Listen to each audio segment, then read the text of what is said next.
Fresco. I think what I'd like to do is maybe teach you guys a mantra real quick. If you guys can kind of repeat after me, it's going to be kind of a little imbalanced. Let's see. So the mantra goes, Chunad api sunichena. Terror api sunichena.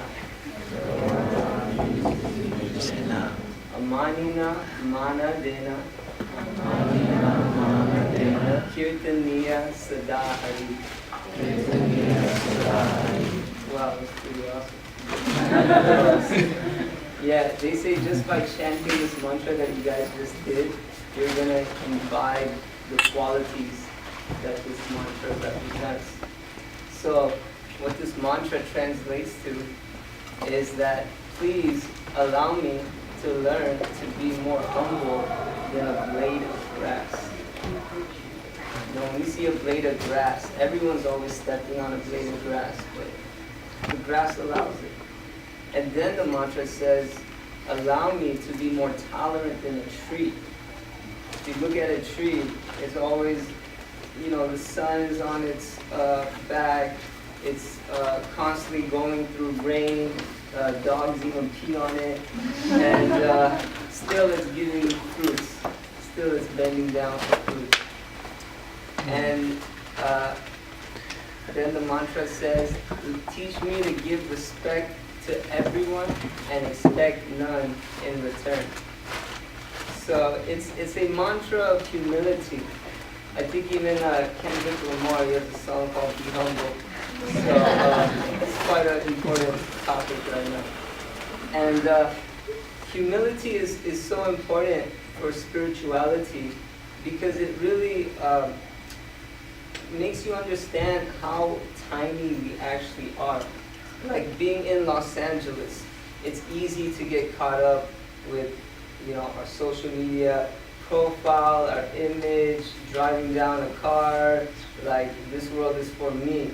But if you take a trip to India and you see these giant elephants walking down the street, you just get awe-inspired. And you realize, wow, this universe is so vast, it's so great. Who am I to even try to pretend like I am the center? So instead of acting as if we are the center, we can act like tiny instruments in order to serve the center, the actual source. And it's very important for spiritual life. I can give you guys an example. What I do, I've lived in monasteries in America and India and different parts of the world. And what I did when I was living at the monastery was I would do something called book distribution. It's where I would go to different schools, universities, music festivals, different places, and give spiritual knowledge to people through the form of books. Because we feel like knowledge is power. And they don't really teach this in college, so we want to really come with real knowledge. And I have a table set up. I think you guys might even see me on Club Week, some of you guys, yeah.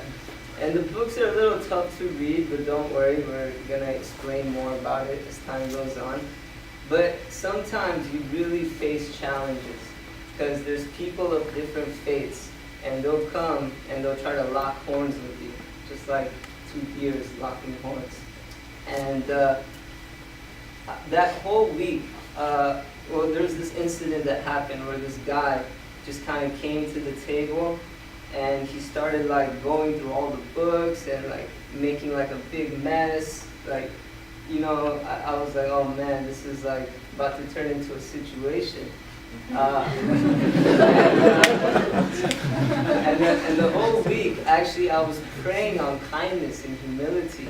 And because I had that intention, I feel like it actually came at that moment.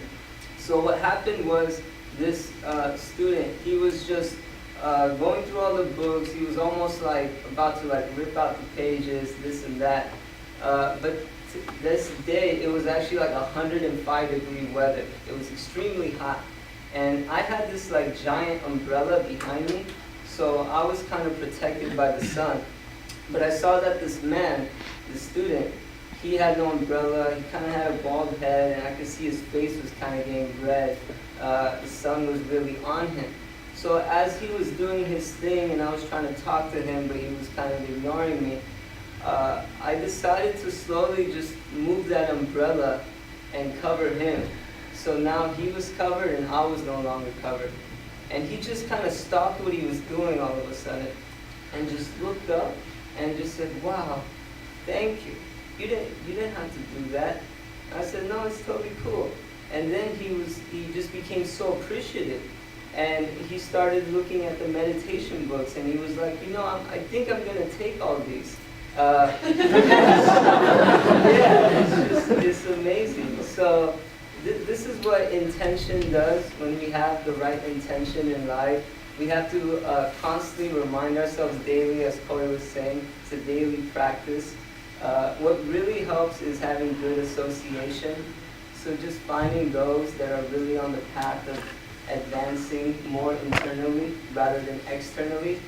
Surround yourself with that, with those types of people more, and life can be very beautiful.